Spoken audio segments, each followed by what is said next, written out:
बिस्मिल्लाहिर्रहमानिर्रहीम, अस्सलाम वालेकुम। आप देख रहे हैं प्रोग्राम बयानिया। मैं हूं उसामा तैयब। नाज़रीन, आज के प्रोग्राम में हम बात करेंगे कोरोना के हवाले से केसेस दिन ब दिन बढ़ते चले जा रहे हैं, अमवात की शरह में भी इजाफा होता चला जा रहा है और हुकूमत इस सारे मामले पर कन्फ्यूजन का शिकार नज़र आती है। आज पार्क्स खोलने की बात की गई, पार्क्स खोले गए और उसके बाद जो ख़बरें आ रही हैं वो ये हैं कि बड़ी मार्केट जो है वो बंद कर दी जाए। इस कन्फ्यूजन के ऊपर हम बात करेंगे और ये जो स्मार्ट लॉकडाउन है उसके ऊपर कितना अमल दरामद हो रहा है और ये स्मार्ट लॉकडाउन अनाउंस करने के बाद, इसका कंसेप्ट देने के बाद केसेस में दिन ब दिन इजाफा होता चला रहा है। बहुत सी राय आ रही हैं कि जो ईद के दिनों में जो शॉपिंग की गई है, जो मामलात हुए हैं, उसके बाद ये सब तो होना था, ये सब कुछ नज़र आना था और अब ये कहा जा रहा है कि ये जून का पूरा महीना ये पीक पे जाएगा। इसके ऊपर हम बात करेंगे कि अभी हमारे पास क्या ऑप्शंस जो हैं वो बाकी बचते हैं। मईशत पे बात करेंगे कि IMF के पाकिस्तान से सख्त मुतालबात हैं। एक ऐसा भंवर है मईशत जिसमें फंसी हुई है, कैसे बाहर निकलना है, क्या करना है, ये उसके ऊपर हम बात करेंगे। IMF ने कहा है जी पाकिस्तान से तनख्वाहें, गैर तरक्याती और दिफाई अखराजात मुंजमद कर दिए जाएँ। इसके ऊपर हम बात करेंगे और हुकूमत जो स्टील मिल की निजकारी का फैसला कर रही है किस हद तक दुरुस्त है और क्या इसके बाद मजीद इदारे भी होंगे जिनको निजकारी की तरफ जाएगा। ये हमारे 3 मौज़ूआत होंगे जिसके ऊपर हम बात करेंगे। यासिर नकवी साहब सीनियर सहाफ़ी एनालिस्ट हमेशा की तरह हमारा साथ दे रहे हैं। नज़ीर लगारी साहब सीनियर एनालिस्ट, उन्होंने हमें ज्वाइन किया। लगारी साहब आपका बहुत शुक्रिया, आपने वक्त दिया आज के प्रोग्राम में। जनरल रिटायर्ड गुलाम मुस्तफ़ा साहब ने हमें ज्वाइन किया है, सीनियर एनालिस्ट हैं। जनरल साहब आपका शुक्रिया, आपने वक्त दिया। मैं नकवी साहब आपसे स्टार्ट करूँगा। नकवी साहब, जो बात हम करते चले जा रहे हैं बार बार, आज 3 माह होने को आए हैं लेकिन मामला जूं के तूं हैं, नहीं तब्दीली आ रही किसी किस्म की, बल्कि बढ़ता चला जा रहा है कोरोना का वार, कोरोना का जोर। अब क्या ऑप्शंस हैं जिसकी तरफ हमें जाना चाहिए फौरी तौर पे? देखिए उसामा, वक्त और हालात इंसान को बहुत कुछ सिखाते हैं। हम 3 माह से ये कहते आ रहे हैं कि सख्त लॉकडाउन, जवाब मिलता है लॉकडाउन जो है वो इलाज नहीं है कोरोना का। हम कहते हैं, हम कब कह रहे हैं कि लॉकडाउन इलाज है? हम तो यही कह रहे हैं लॉकडाउन जो है वो एहतियात है। लॉकडाउन करके लोगों को एक जगह रोक कर फिर आप हिकमत अमली ऐसी बनाएं कि उसके तहत SOPs पर अमल दरामद लाजमी हो। 3 माह से हम ये कह रहे हैं। अब लाहौर की सूरत हाल जो है सबके सामने है, ख़ास तौर पर पंजाब की सूरत हाल जो है वो भी आपके सामने है। KPK की सूरत हाल है वो भी, वहाँ जितनी अमवात हुई वो भी आपके सामने है। सिंध का जो वावेला मचाया जा रहा है वो भी आपके सामने है। हालांकि उन्होंने प्लाज्मा के साथ सेहतयाबी के रिकॉर्ड कुछ बनाने की कोशिश की है, लेकिन कोई अदा हमें अच्छी नहीं लग रही। जहाँ ज़िद हो वहाँ मामला जो है बिगड़ जाते हैं। अब ये मामला ज़िद का नहीं है, ये मामला है कि मालिक कायनात के सामने झुक जाया जाए, गिड़गिड़ाया जाए कि हम तेरा मुकाबला नहीं कर सकते, इस आजमाइश से में तूने डाला और तू ही हमें इस आजमाइश से निकाल दे, इसलिए कि हम तुझे वहदहू ला शरीक मानते हैं, किसी को तेरे साथ शरीक नहीं करते। हमारी सेहत, हमारी तंदुरुस्ती सब मंजानिब अल्लाह है।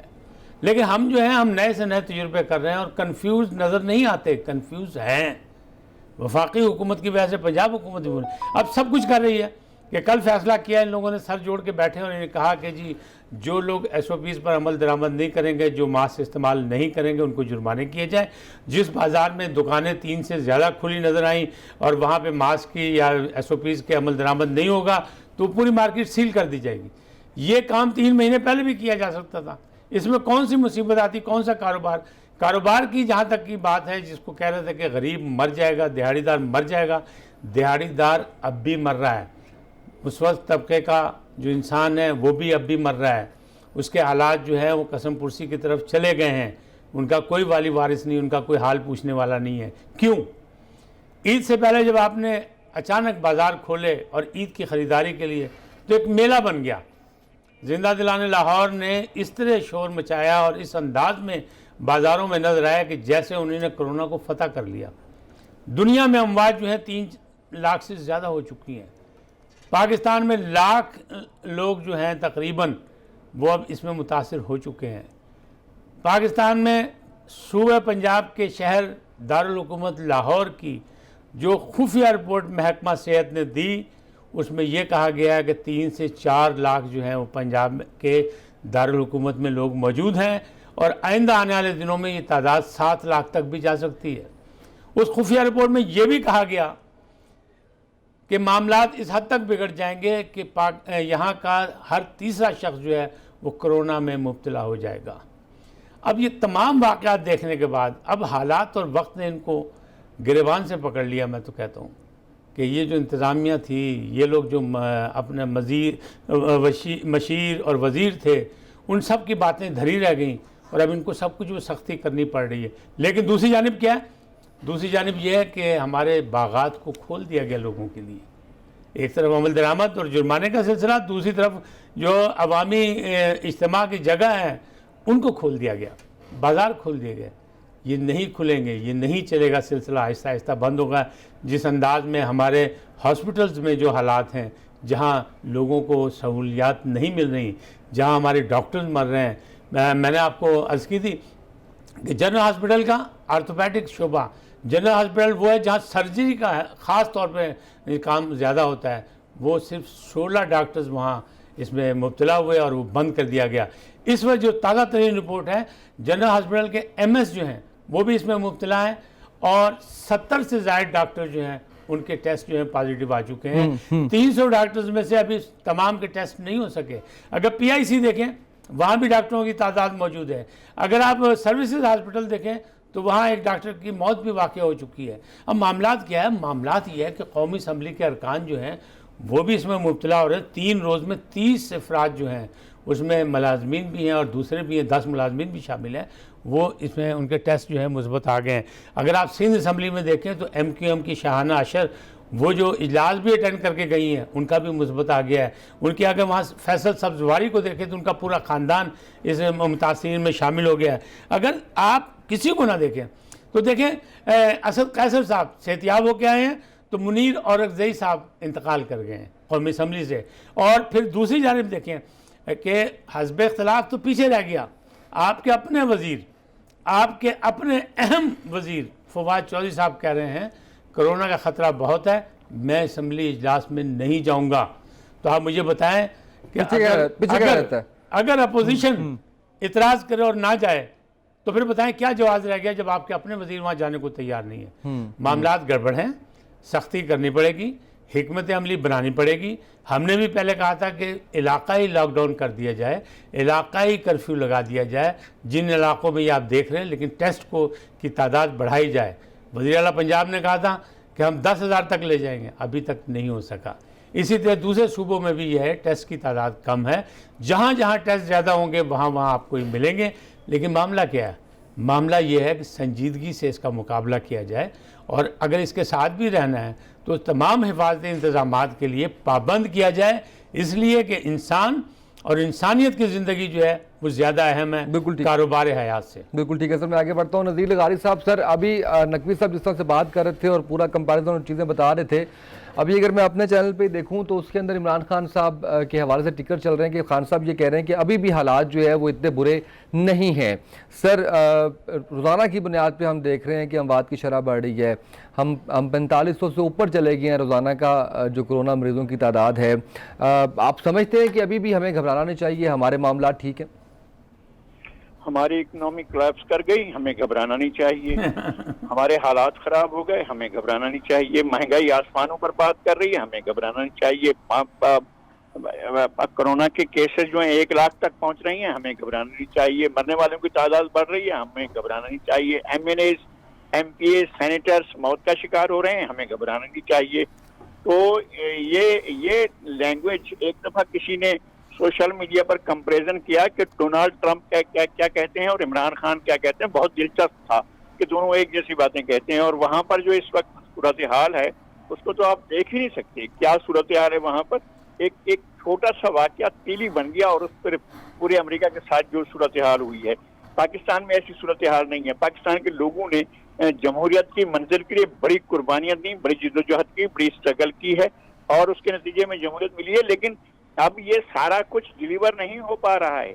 हमारी सारी चीजें जो हैं वो बेकार रायगां जा रही हैं और हमारी सारी स्ट्रगल, लोगों की सारी स्ट्रगल जो पिछले 30, 35, 40 साल से ये होता रहा है वो इसलिए नहीं था कि इमरान खान आए और अपने सिर्फ एक जो है वर्ल्ड कप की बुनियाद पर मुल्क के ऊपर हुक्मरानी करें और जो जैसी चाहें वैसी हुक्मरानी करें। यानी मैं कह रहा हूं कि जो सवालात अब पूछे जा रहे हैं, मैं नहीं उस तरफ जाना चाहता। लेकिन क्या जो जो सवालात उठ रहे हैं सुप्रीम कोर्ट में आज, जो सवालात उठाए गए, आपको समझ आता है कि यहाँ पर हुकूमत की लॉजिक, हुकूमत की मंतक, हुकूमत की हैसियत, हुकूमत का पूरे का पूरा केस क्या कहाँ जाकर खला में मुअल्लिक हो गया है, और वो खुद हुकूमत कहाँ खला में मुअल्लिक हो गई है। वो ऐसे मसाइल खड़े कर रही है, हल करना तो एक दूसरी बात है, वो मसाइल खड़े कर रही है और ऐसे संगीन मसाइल खड़े कर रही है। इसकी ओनरशिप नहीं ली, आज तक लॉकडाउन की ओनरशिप नहीं ली गई वफाक की तरफ से, इमरान खान साहब की तरफ से, उनकी काबीना की तरफ से। हाँ जी हालात खराब है, मगर हम क्या करें कि लोग भूखे मर जाएंगे। भाई रियासत की जिम्मेदारी है, रियासत इसका अरेंजमेंट करती है। आप कहते कि हमने 1 खरब इतने पैसे हमने तकसीम कर दिए। भाई वो क्या हुआ? अगर इतने पैसे आप एटी को दे देते कि भाई आप अपने हिसाब से बांट लो, आप दे देते उनको सैलानी को दे देते कि जनाब इनको अपने हिसाब से हाफिज जनाब बशीर फारूकी साहब आप तकसीम करते, तो शायद वो सलीके से तकसीम करते। क्या हुआ? इनकी 1 लाख आदमियों की टाइगर फोर्स बन रही थी जो पाकिस्तान में जिसने धन धनाना था और पूरा अपना राज कायम करना था, वो कहाँ गई? ये सारी की सारी बातें महज पाकिस्तान के लोगों के साथ एक खिलवाड़ करना है, एक ड्रामा करना है, एक खतरनाक सूरत हाल के अंदर इन्होंने मुल्क को डाल दिया है। अब अल्लाह इस मुल्क की हिफाजत करे, अल्लाह इस मुल्क को सलामत रखे, इस मुल्क के लोगों को, इस मुल्क के तमाम इदारों को। मुझे कल ही हमें इतला मिली जो बहुत अफसोसनाक थी, वो भी सोशल मीडिया के थ्रू मिली, कि जनाब हमारे सिक्योरिटी सर्विसेज के बहुत अहम अफसरान भी इसका शिकार हुए हैं, बल्कि इसकी वजह से वो मौत का शिकार हुए हैं। ये तो बहुत ही तशवीशनाक सूरत हाल है कि इस तरह से कोरोना बढ़ रहा है और इनको परवाह ही नहीं है। वो इनके लिए कोई जवाब, भाई घबराना नहीं, हम बिल्कुल ठीक जा रहे हैं। ये भाई अगर आप नहीं घबराते तो ना घबराएं, लेकिन हम घबरा रहे हैं, इस कोरोना से भी घबरा रहे हैं और आपके तर्ज हुक्मरानी से भी घबरा रहे हैं। इस कोरोना से ज्यादा इनके तर्ज हुक्मरानी से हम डर रहे हैं। बिल्कुल ठीक है। जल साहब, आप किस तनाजुर में देखते हैं इस तमाम तर सूरत हाल को कि हुकूमत की जानिब से पार्क्स खोलने की बात भी की गई और स्मार्ट लॉकडाउन की तरफ भी हम आ गए। क्या मुतहम्मिल हो सकते हैं हम इस तरह से कोरोना का मुकाबला करने के लिए?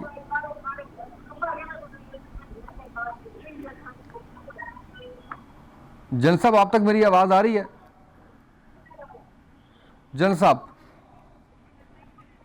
आज राब्ता शायद हमारा मुनक़ता हो गया जन साहब से। नकवी साहब बड़े अच्छे गाजी साहब, लेकिन उन्होंने सारी चीज़ें जो है उसको कूदे में बंद कर दिया है। एक हकीकत है कि जो हमारे फ्रंट लाइन के जो हमारे सिपाही हैं उसमें कौन है? डॉक्टर्स हैं, फोर्सेस हैं, पुलिस एहलकार हैं, वो सब के सब इसमें शामिल हो चुके हैं। उन सब की ज़िंदगी जो मुसीबत में पड़ी हैं और हम क्या कह रहे हैं? हम कह रहे हैं घबराना नहीं। कहाँ तक ना घबराएं? अच्छा, हम पे इल्ज़ाम है कि हम 3 महीने से यही कह रहे हैं कि भाई बचो, डरो, लड़ो, और इसका खौफ है, इस खौफ से बचने के लिए एहतियाती तदाबीर इस्तेमाल करो। हमने तो कभी ये नहीं कहा कि आप एहतियाती तदाबीर इस्तेमाल ना करें, लेकिन इल्ज़ाम हम लोगों पे ये लग रहा है, तज्ज़ियाकारों पे, कि ये लोग और मीडिया ये सब आवाम को डरा रहे हैं और ये खौफ पैदा कर रहे हैं हुकूमत की जानिब से या हुकूमत के ईवान से। ये इल्ज़ामात लग रहे हैं। भाई ये इल्ज़ामात गलत हैं। आप सियासत करें, हम सियासत नहीं कर रहे। बिल्कुल सही है। किसी पार्टी के कोई हम कहते हैं लाउड स्पीकर नहीं है, हम अवाम के हैं। हम अवाम में जो कुछ देख रहे हैं कि जो हालात लाहौर में थे, लाहौर में अगर आप मेडिकल स्टोर पे अद्वियात लेने जाएं तो वो ये कहते थे, और यार सब ड्रामा है, ये हुकूमत का ड्रामा है, ये कोई इमदाद हासिल करने के लिए है। आपके महल्ले में कोई है?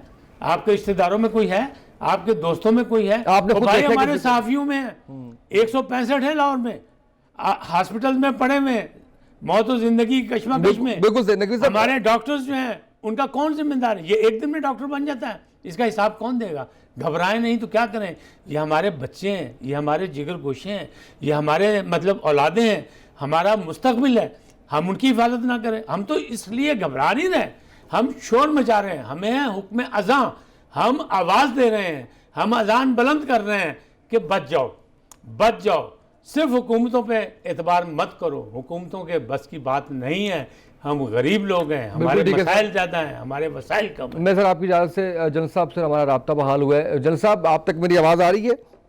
जी बिल्कुल आ रही है। जल सब किस तनाजुर में देख रहे हैं आप इस तमाम तर सूरत हाल को? स्मार्ट लॉकडाउन भी कर दिया हमने, हमने कहा इकॉनमी चलानी है, लेकिन जो सबसे अहम चीज़ थी वो ये था कि अगर आप मार्केट्स खोल रहे हैं, अगर आप स्मार्ट लॉकडाउन की तरफ, कंसेप्ट की तरफ जा रहे हैं, तो कम से कम SOPs पर अमल दरामद करवाया जाता। वो SOPs भी नहीं हुए। अब सर आप क्या समझते हैं कि किस तरीके से ये मामला काबू में आएगा?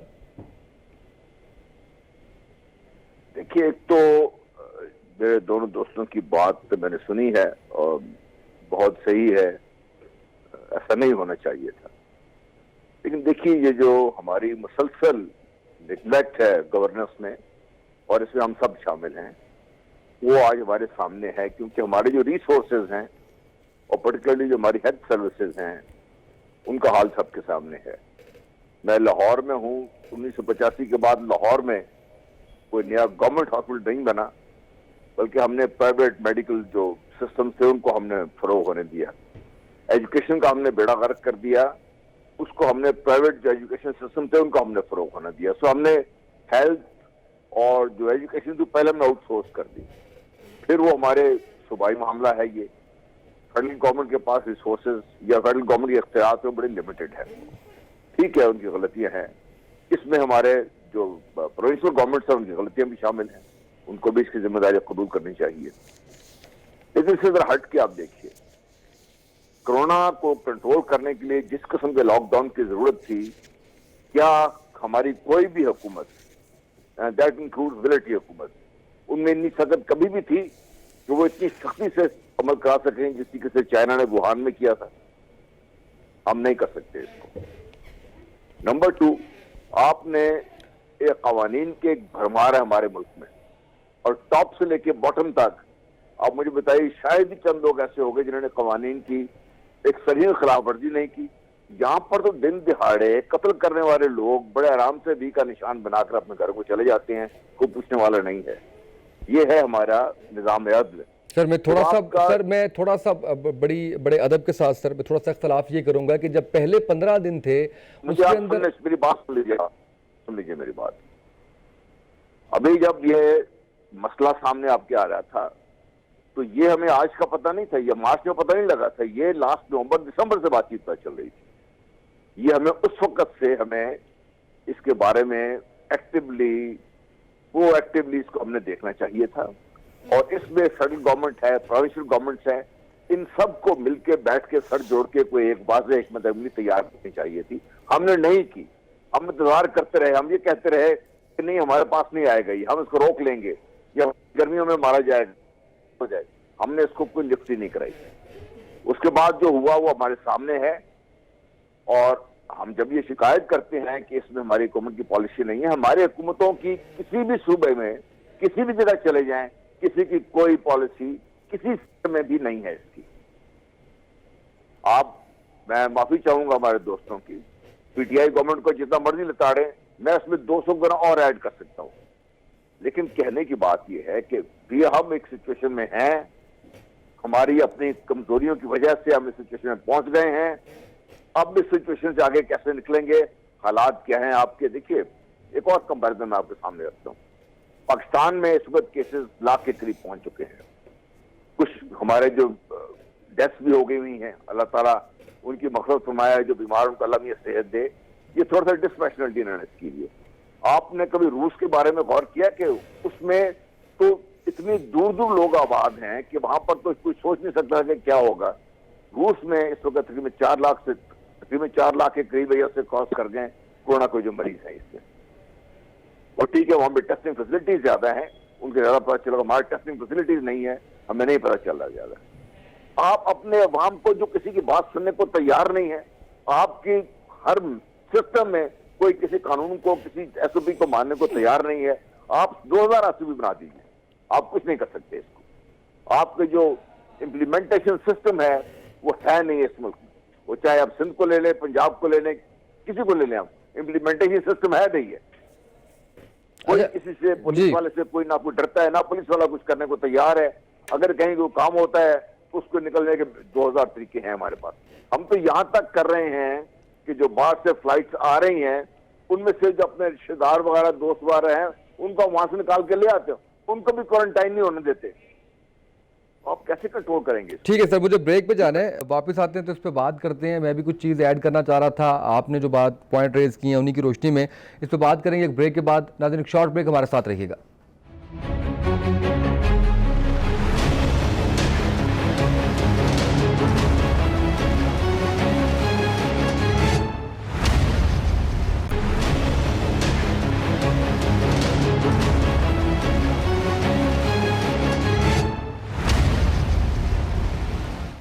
वेलकम बैक नाज़रीन। जल सर, ब्रेक से पहले बात हो रही थी, मैं 2-3 पॉइंट सर आपके सामने रखना चाहूंगा। एक तो आपने कहा कोई भी हुकूमत जो है वो इस अवाम से काम नहीं करवा सकती। सर, यही हुकूमत पाकिस्तान तहरीक-ए-इंसाफ की आज से 2.5-3 माह पहले जब ये हमने देखा कि पाकिस्तान के अंदर इसकी रेशियो बढ़ना शुरू हुई, उस वक्त एक लॉकडाउन की बात की गई और बड़ा सख्त लॉकडाउन था। दैट वाज नॉट कर्फ्यू, लेकिन वो लॉकडाउन जरूर था। उसके अंदर पुलिस ही के लोगों ने सर इस बात को मेक श्योर किया कि गाड़ियों के अंदर एक से ज्यादा लोग नहीं होंगे और वो गाड़ियां सिर्फ वो लोग चला रहे होंगे जिनकी इंडस्ट्रीज को खुलने की इजाजत दी गई है, जैसे कि मीडिया इंडस्ट्री थी, लॉ एनफोर्समेंट एजेंसीज थी, जैसे कि डॉक्टर्स थे, जैसे कि पेस्टिसाइड इंडस्ट्री थी। सिर्फ उन लोगों के लिए बड़ा सख्त उसके ऊपर अमल दरामद किया गया था। क्या वजह थी अगर हम पाबंदी लगा देते और हम ये कह देते कि खवातीन और बच्चे ईद के ऊपर शॉपिंग के लिए नहीं निकलेंगे, मर्द हजरात जाएं, जाके शॉपिंग करके घर वापस आ जाएं? सर आपको सर लग रहा होगा फनी, लेकिन सुन लीजिएगा। फिर सर एक दो सिर्फ चीजें थी सर। फिर दूसरी बात जो है ना, ये मामला पाकिस्तान तहरीक इंसाफ की हुकूमत को लिताड़ने का नहीं है। आप 2 साल पहले जब आप हमारे साथ होते थे प्रोग्राम्स के अंदर, हम इसी तरह से लिताड़े होते थे पाकिस्तान मुस्लिम लीग नून को, क्योंकि हुकूमत को ही लिताड़ना होता है, ऑपोजिशन का तो कुछ लेना देना नहीं है इन मामलात के साथ। तो इसलिए ये और दूसरी बात ये है कि अवाम ने पाकिस्तान मुस्लिम लीग नून, पाकिस्तान पीपल्स पार्टी, उसको गुड बाय कह दी है। अब पाकिस्तान तहरीक इंसाफ है, कोई कंपैरिजन नहीं है। हम भी समझते हैं कि पाकिस्तान मुस्लिम लीग नून या पाकिस्तान पीपल्स पार्टी ने किसी किस्म का जो है वो आवाम के लिए उस तरह से काम नहीं किए, लेकिन इनसे एक्सपेक्टेशंस थी। और नकवी साहब, आप कुछ ऐड करना चाह रहे हैं इसके अंदर? जी प्लीज आप। जी देखिए, जिस जमाने की आप बात कर रहे हैं ना, लॉकडाउन उससे बहुत पहले बहुत सख्त होना चाहिए था। जिस वक्त आपने लॉकडाउन किया भी है, ये 1 महीना 2 महीने, तो मैं आपको ये बता रहा हूँ, मैं लाहौर में रहता हूँ, लाहौर के किसी कोने में वो लॉकडाउन नहीं था जिसकी आप बात कर रहे हैं। लोग जो समझदार या पढ़े लिखे लोग थे, अगर वो अपने घरों से नहीं निकल रहे थे, या वो लोग जिनके लिए कोई मसाइल थे वो नहीं निकल रहे थे, बाकी दुनिया तो अब जब जहां से मीडिया की नजर नहीं थी या जहां पर हमारी पुलिस अल्हम्दुलिल्लाह इतनी ज्यादा इफेक्टिव नहीं थी, आपने लाहौर से, जो मैं इसका अभी लाहौर से बाहर नहीं निकलते थे तो ट्रैफिक अरेस्ट का वही हाल था। मेरा गांव यहाँ से 3 घंटे के फासले पर है, और यहाँ से जिस दिन मैं अपने गांव गया हूँ और वापस आने की मैंने कोशिश की है, खुला था सारा, बल्कि उस दिन मुझे ज्यादा टाइम लगा वापस आने में। तो लॉकडाउन की जो आप बात कर रहे हैं ना, ये कभी भी नहीं था। लॉकडाउन की वक्त था वो, ये हमारा फरवरी के वक्त था, मार्च का वक्त था, जब हमारे ज़ायरीन वापस आ रहे थे या जब हमारे लोग बाहर से वापस आ रहे थे, उस वक्त शदीद लॉकडाउन की जरूरत थी और कर्फ्यू से आगे जाना चाहिए था। नंबर 1। नंबर 2 बात देखिए, मैं किसी हुकूमत की बात नहीं कर रहा, मैं आपसे जो बात करूं, मुझे ये बताइए कि आपको मैंने यही बताया ना कि हमारी हेल्थ फैसिलिटीज क्या बढ़ी हैं over the period of time. आप मुझे ये बताइए, क्या हमने हेल्थ फैसिलिटीज ले लीजिए, अपना एजुकेशन सिस्टम ले लीजिए, और ये क्रॉस द बोर्ड है, इसमें किसी, मैं starting from the military government to the civilian government में ये बात कर रहा हूँ कि हमने इसको प्राइवेटाइज कर दिया है, हमने इसको लोगों को दे दिया, आप चलाएं जो करें। अब हम रो रहे हैं कि फीसें ज्यादा हैं, हम रो रहे हैं कि हॉस्पिटल नहीं है, हम तो ये तो लगातार over a period of time जो निगलेक्ट था आज हमारे सामने है। Agreed sir. इसी मैंने बात ये की थी कि जब मेन कानून पे लोग अमल करने को तैयार नहीं है तो एसओपी पे कौन अमल करता है भाई? बिल्कुल जनरल साहब, मेरी बात ये है, मेरी अर्ज सिर्फ इतनी है जनरल साहब कि आपने कहा कि लोग मानने को तैयार नहीं है, आप कह रहे हैं कानून पर अमल दरामद करने को तैयार नहीं, तो इसका मतलब ये है कि हुकूमत के रिट कहाँ है? ये हुकूमती अदारों ने इन पर रिट अपनी मनवानी है। आपके अगर बच्चे घर में बगावत कर दें तो क्या आप उनको उनके हाल पे छोड़ देंगे? नहीं छोड़ेंगे। आप उनके लिए कोई हिकमत अमली बनाएंगे, आप उनको लेके बैठेंगे, आप मुशावरत करेंगे, आप उनके लिए कोई प्लानिंग देंगे, आप एक दूसरे को समझाएंगे।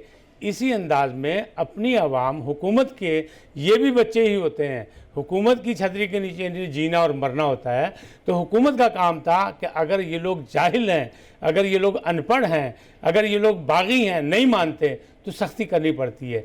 बाप सोने का निवाला खिलाए बच्चों को, लेकिन देखता वो शेर की नज़रों से ही है। ऐसी कोई बात नहीं जनरल साहब, ये हमारी सबकी इज्तिमाई जिम्मेदारी है। अगर हम गलतियां कर रहे हैं तो हमें भी समझाने वाले होने चाहिए। अगर आप कर रहे हैं तो आपके लिए भी हम आगाही देंगे, लोग कहेंगे कि जनाब ये ऐसा नहीं, ऐसा करना चाहिए। मसला ये है कि इज्तिमाई तो हम नहीं कर सके, तो अब हुकूमती सतह पर, इंतज़ामी सतह पर जब 18वीं तरमीम आ गई तो इस सूबे का मामला था। तो हमारे महकमा सेहत हो या महकमा तालीम हो, हमारे तो फंड्स जो हैं साबका हुकूमत में सारे मेट्रो पे लगा दिए गए या ऑरेंज ट्रेन पे लगा दिए गए।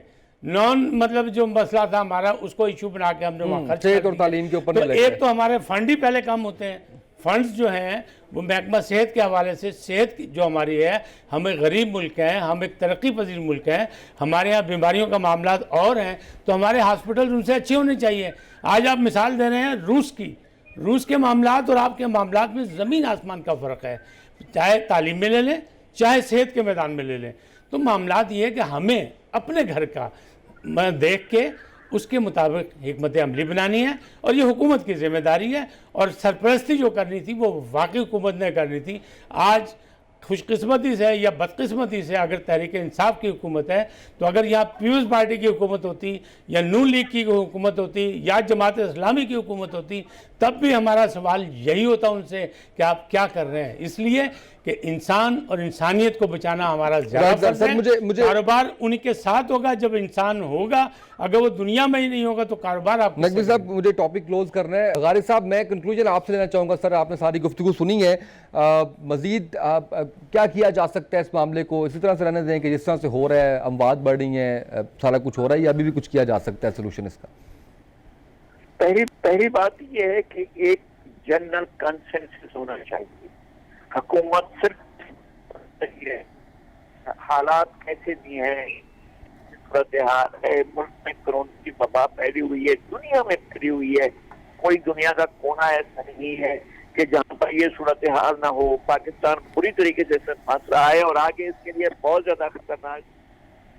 हुकूमत तो इस बात में लगी हुई है कि हमने अपना पॉइंट स्कोरिंग करनी है, हमने लोगों को आप पूरे का पूरा जोर लगा दें। आपने क्या किया? आपने पूरे 400 के बाद एक आदमी को सजा सुनाई, कैसे सुनाई, जो हुआ, और उसके बाद जज ने क्या कहा, सारा कुछ। उसके बाद क्या हुआ? चले सजा हो गई थी, फिर क्या हुआ? वो तो बैठा हुआ लंदन में और उसको कोई पूछ तस्वीरें देख आप ढोल बजाते हैं कि देखे चाय पी रहे हैं, देखे ना वो खाना खा रहे हैं। वो भाई ये तो हो गया।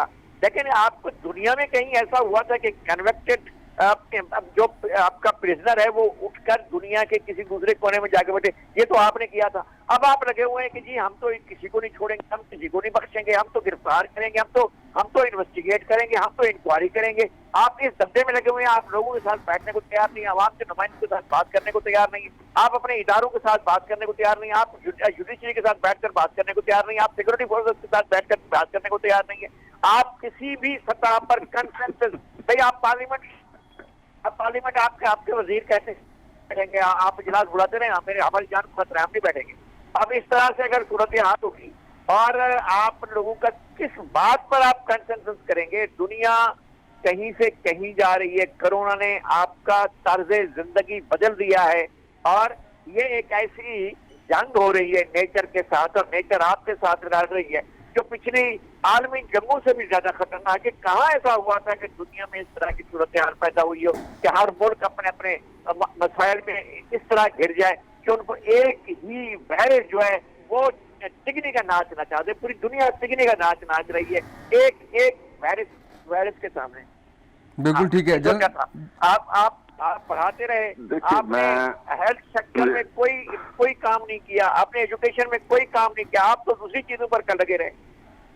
ठीक है जल सर, मुझे अगले टॉपिक पे जाना है सर। अगर आप कमेंट करना चाहें तो शॉर्ट कमेंट कीजिएगा, लेकिन मुझे सर आपसे पूछना ये जी मैं सिर्फ करूंगा कि मैं रूस के बारे में बात कर रहा था। उनके बेहतरीन हालात के बावजूद भी उनके केसेस हमसे ज्यादा हैं। हमारे पास टेस्टिंग फैसिलिटी शायद नहीं है, इसलिए हमें पता नहीं है। दूसरा मैं ये बात कर रहा था कि हमारे यहाँ लाकानूनियत का जो आलम है वो आपके सामने है, मैं उसकी रेफरेंस दे रहा था। तो इसलिए SOPs अमल कराना ज्यादा मुश्किल है। कानून अमल दरामद उन लोगों ने करवाना है जो बेनकाब SOPs पर अमल उन्हें कराना है। तो हमें ठीक है, आप हर हुकूमत को ताड़े। अगर मैं इसमें ऐड करना चाहूँ तो मैं शायद लगारी साहब से बहुत ज्यादा कुछ ऐड कर सकता हूँ, लेकिन इस वक्त जो सूरत हाल है इसका हमारे पास क्या हल है, वो सिचुएशन है हमारे पास, उसको कैसे आप हल की तरफ लेके चलेंगे वो इम्पोर्टेंट है। ठीक है। अच्छा, मुझे जल साहब जानना ये, अगले टॉपिक पे जाना है मुझे, और अगले टॉपिक पे मुझे आपसे जानना ये है कि मुझे ये बताएं कि ये जो IMF का पाकिस्तान से तनख्वाहें, गैर तरक्याती और दिफाई अखराजात मुंजमद करने का मुतालबा है, क्या इम्पेक्ट आएगा, और क्या ये मुतालबात भी मान लिए जाएंगे जैसे कि हम जो है वो IMF के मुतालबात मानते हैं और सख्त से सख्त हालात कर देते हैं मस्जिद को लेकर? यहाँ पर मुझे ब्रेक पे जाना है, ब्रेक से वापस आती है आपसे इसका जवाब लेंगे। एक शॉर्ट ब्रेक, नाज़रीन हमारे साथ रहिएगा।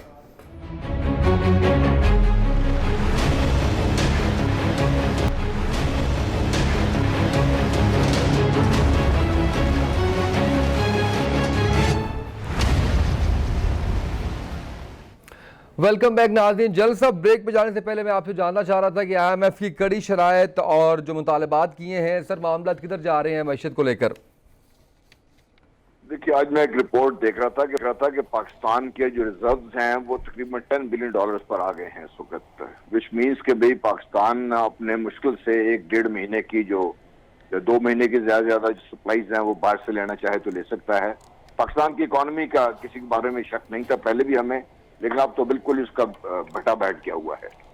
इस सिलसिले में अगर आपको कुछ सपोर्ट लेनी है, कहीं से कर्जा लेना है, तो फिर 2 ही रास्ते हैं, या तो आप भूखे मरने को तैयार हो जाएं या अपने आप का पेट बेल्ट टाइटनिंग कर लें, या दूसरा ये है कि आप जो इमदाद लें और उनपे जो शराइत है उनमें आप नेगोशिएशन करें। मेरा नहीं ख्याल कि हमने, चूंकि पहले कभी नेगोशिएशन में हम कामयाब हुए हैं, मैं IMF से जो IMF ने कहा है हमने मनवान उस पर अमल किया है, तो शायद इस दौरान भी होगा। उसका नतीजा क्या होगा? तनख्वाहदार तबका जो पहले ही पिस चुका हुआ है ऑलरेडी, वो और मारा जाएगा। जब जो आपकी जो एक्सपोर्ट्स वगैरह बहुत लिमिटेड हैं, कम हैं, अभी मैं एफ्टोमा के चेयरमैन की 2 दिन पहले मैं बात सुन रहा था, उन्होंने कहा जी कि हम 70 to 80% या 70% हम टारगेट अचीव कर लें अगस्त तक जाके। फैक्ट्रीज आपकी बंद है, मजदूरों का वो मसला बना हुआ है। शुक्र यह है कि गंदम आ गई है, शायद हम उस तरह से भूखे ना मरें, लेकिन उसके बाद डीजल पीछे से आ रहा है। आपकी इकोनॉमी की बुरी हालत है, आगे चल के हालात और बिगड़ने का अंदेशा है। इसलिए हुकूमत और तमाम, मैं समझता हूँ सूबों को मिलकर तमाम जो भी इदारे इसमें कुछ किरदार अदा कर सकते हैं, हमें मिल बैठकर सर जोड़कर आज सख्त फैसले करने पड़ेंगे, ताकि हम आइंदा चलकर अगले जो 8-10-12 महीने हैं, जब तक ये कंट्रोल नहीं हो जाता कोरोना और हमारी जो हालात है वो बेहतर नहीं हो जाते, हम उसको हैंडल कर सकें। जी ठीक है। पेट्रोल की कीमतों में डेफिनेटली कमी हुई है, लेकिन उसका फायदा इसलिए नहीं हो रहा कि गाड़ियां चली नहीं रही, अब खैर चलना शुरू हो गई हैं, तो शायद कोई कीमतों में फर्क पड़ना शुरू हो, लेकिन मुझे उससे भी नजर नहीं आता, क्योंकि हमारी कीमत बढ़ तो जाती है, कम कीमतें कम करने का कोई ऐसा रवाज हमारे यहाँ है नहीं है। हम वो मैकेनिज्म को बनाएंगे, ड्रामा को होगा, 2-4 दुकानदारों को मार पड़ेगी, जुर्माना होगा, फिर हम वहीं के वहीं खड़े रहेंगे। बिल्कुल ठीक है जी। नकवी साहब क्या देखते हैं कि इस दफ़ा भी घुटने टेकने पड़ेंगे IMF के सामने? देखिए, जनरल साहब ने अभी कहा कि कुछ सख्त फैसले करने पड़ेंगे। हम भी हर मामले में यही कह रहे हैं, हम तो सख्ती बर्दाश्त करने के लिए बैठे हैं, आम आदमी हैं, आम लोगों की बात करते हैं, तो सख्त फैसले होने चाहिए, चाहे वो कोरोना का मसला हो, चाहे कुछ। अब मिसाल के तौर पर कल से 500 रुपये जुर्माना होगा मास्क ना पहनने वाला में, और बड़ी सख्ती की जाएगी इस पर। अब मसला ये है कि क्या हुकूमत का ये फ़र्ज़ नहीं कि 500 रुपये जुर्माना या चालान काट के उनको साथ मास्क प्रोवाइड कर दें कि 15 रुपये का ये मास्क जो है हमारी तरफ से आप ले लें और आइंदा आप ये पहनेंगे ताकि आइंदा आपका चालान ना हो। क्या ये भी किया जाएगा? नहीं किया जाएगा ये। तो इसका मतलब ये है कि कोरोना से भी अब हुकूमत जो है पैसे इकट्ठे करेगी जुर्माने कर कर, क्यों? हम तो जाहिल हैं, हमारी कौम तो समझ नहीं रही है। आगाही हम दे रहे हैं, लोग आगाही लेना नहीं चाहते, लोग अभी तक सीरियस नहीं है कि कोरोना बीमारी भी है कि नहीं। अब इसी तरह IMF का मसला है, हम नहीं कहते, इज़्ज़त माब वज़ीर आज़म कहते थे कि हम IMF के पास नहीं जाएंगे, और जो लोग गए थे उनको बहुत बहुत दुश्मन दराजियाँ करते थे उन पर, और बड़ा कुछ होता था, उन पर इल्ज़ामात भी लगे, उनको बुरा भला भी कहा गया। लेकिन हालात और वक्त जो है ना वो फ़ैसला करता है, और इनको जाना पड़ा। अब IMF जो है, जब भी हम किसी से भी कर्जा लेके अगर घर के मामला चलाने पड़े, तो एक तो ये है कि हम अपने घर के बजट को, अगर फसल अच्छी ना हो तो उसके मुताबिक अगले साल का प्रोग्राम बनाते हैं। जो सरबराह होता है घर का, वो उसके लिए करता है कि इस दफ़ा फसल अच्छी नहीं हुई, ये काम जो है अगले साल के लिए बढ़ा दे और इस साल ये ठीक है। गैर तरक्याती काम जो है उसमें रोका जाएगा, हुकूमत भी ये कह रही है किफ़ायत शारी करें और वज़ीर आज़म साहब भी ये कह रहे हैं। सर सिर्फ गैर तरक्याती नहीं है, तनख्वाहें हैं। नहीं, मैं कुछ और कह रहा हूँ, मैं कुछ और कह रहा हूँ, गैर तरक्याती अपने बजट के लिए ठीक है। अब जो IMF कह रही है उसमें कह रही है तनख्वाहें, गैर तरक्याती अखराजात और दफाई अखराजात।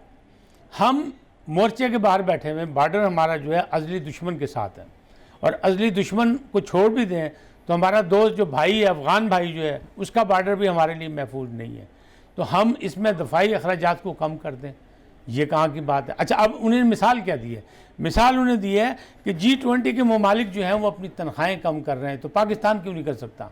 भाई उनके मामलात और हमारे मामलात में ज़मीन आसमान का फ़र्क है, वेजिस का फ़र्क है, बिल्कुल ठीक है। हालात नकवी का साहब, फ़र्क है। क्लोजिंग की तरफ जाने से पहले एक छोटा सा माजरत खा हूँ कि मैं जो है वो आपको काट रहा हूँ, आगे बढ़ना है मुझे। लगारी साहब, मैं सर आप पे इकॉनमी पे जाऊँगा, फाइनल कमेंट, फिर हमें स्टील मिल की तरफ भी बढ़ना है, उसकी भी बात करनी है। लगारी साहब। नहीं, मेरा ख्याल है कि सख्त तरीन शराइतें, ऐसी शराइत बहुत कम होती हैं, ख़ास तौर पर आपको डिफेंस पर कंप्रोमाइज़ करना है और आपको जो है अपने जो नॉन डेवलपमेंट एक्सपेंडिचर्स हैं उन पर करना है। आपने तो शाहाना खर्चात की आदत डाली हुई है, हमारे पास तो बादशाहाना सिस्टम है। हम लोग तो ऐसे बड़े फराखदिलाना खर्चात करते हैं कि उससे हमारे हम ऐसे फराखदिलाना खर्चात करते हैं कि लगता है कि जैसे हम कोई दुनिया की मुतमव्वल तरीन हुकूमत है। बहुत लेकिन लगाई साहब, ये भी तो मसला है कि रोज़गार का वादा किया गया था और अब बेरोज़गारी के दौर में तनख्वाहें की कटौती शुरू हो जाए तो कैसे होगा? नहीं होगा। मसला ये है कि अब आप ठीक है, हमारे पास लोगों को वेजेस वैसे ही कम मिल रहे थे, कौन सी ऐसी बड़ी वेजेस हैं? और आप तो खुद ही बता रहे थे कि वज़ीर आज़म की तनख्वाह जो है वो 1 लाख, उनका गुजारा नहीं होता, उनका गुजारा नहीं होता, उनका गुजारा नहीं होता। जब वज़ीर आज़म का गुजारा नहीं होता तो हमारा जो बहुत ही कम तादाद, सर हम तो रहा है, हमारा तो गुजारा होना चाहिए। जी, मजदूर को 12-15 हज़ार भी नहीं मिलते हैं, जो सरकारी तौर पर उतने नहीं मिलते हैं। नहीं लोगों को मिलते, जो है वो बिल्कुल ठीक है। 500 रुपए दिहाड़ी नहीं मिलती है। ऐसे ही है, बिल्कुल सर। सर जी, मुझे सर क्लोजिंग पे जाना। नकवी साहब, स्टील मिल का फैसला कितना दुरुस्त सर निष्का, क्या मजीद इदारे भी किए जा रहे हैं इस तरफ बात? लेकिन इन्होंने कहा था, इन्होंने दावा किया था हुकूमत ने कि हम खुद चलाएंगे, तो इन्हें कोई ऐसे प्रोसेस में करना चाहिए था कि खुद चलाते, हिकमत अमली बनाते। लेकिन अब ये कह रहे हैं कि हम प्राइवेट निजी सेक्टर्स को शामिल करके इसको चलाएंगे। पीपल्स पार्टी के दौर में खसारे में गई और नून लीग के दौर में वो बंद रही, लिहाजा एक सिलसिला कर रहे हैं। स्टील मिल एक सोर्स है, उसको चालू रहना चाहिए, उसका पहिया चलना चाहिए। अच्छा, मजीद बताएं, कुछ इदारे जो है वो इसकी निष्कारी की जद में आएंगे? देखिए, वो कोशिश तो कर रहे हैं, ये तो कह रहे हैं निष्कारी के बगैर हमारा गुजारा ही नहीं है, हुकूमत कह रही है। लेकिन निष्कारी भी किसी हिकमत अमली से होगी, देखा जाएगा कहाँ है। जैसे अब स्टील मिल के लोग हैं, उनके साथ गोल्डन शेक हैंड किया जा रहा है, उसके मुताबिक किया जाए, किसी का हक ना मारा जाए और मुस्तकबिल की बेहतरीन प्लानिंग करके, हिकमत अमली इख्तियार करके तो ये ऐसा जाए कि कोई सरमायाकारी, लोग भी राजी हो सरमायाकारी करने के लिए और हमारा भी कोई कारोबार है आज चले। एजुकेशन के बारे में भी यही अफवाह है कि गवर्नमेंट जो यूनिवर्सिटीज़ हैं उनको भी प्राइवेटाइज कर देंगे, ये अफवाह है, अभी खबर कंफर्म नहीं है। लेकिन पहले भी हुआ था, भुट्टो साहब के दौर में हुआ था और उन्होंने कहा नेशनलाइज करना अच्छा काम नहीं था। उनके अपने वज़रा ने बाद में कहा, पीपल्स पार्टी के लोगों ने कहा कि जो अदारे नेशनलाइज किए गए थे वो गलती थी भुट्टो साहब की। अब देखें ये किस तरह करते हैं, इनके यहाँ तो कोई प्लानिंग या कोई मसला जो है तरीक़ेकार तो हमें नज़र नहीं आ रहा। तो जाहिर है कि मुस्बत नताइज के लिए हमें एतमाद नहीं बल्कि शक करना पड़ेगा। बिल्कुल ठीक है। जनरल साहब, आपका बहुत शुक्रिया, हमें आपने वक्त दिया। नज़ीर लगारी साहब, आपको भी बहुत शुक्रिया। कोरोना के हवाले से हुकूमत में जो तनकीद वो एक तरफ, लेकिन आवाम को ये ख्याल करना चाहिए, हम सबको ये ख्याल करना चाहिए कि हमें ख़ुद को भी बचाना है और दूसरों को भी बचाना है। और जितने प्रिकॉशनरी मेजर्स WHO ने अभी तक वज़ा किए हैं उन पर अमल दरामद करना है, सोशल डिस्टेंसिंग करनी है, मास्क का इस्तेमाल करना है, हाथों को बार बार साबुन से धोते रहना। आज के प्रोग्राम से इतना ही, इजाज़त दीजिए, अल्लाह हाफ़िज़।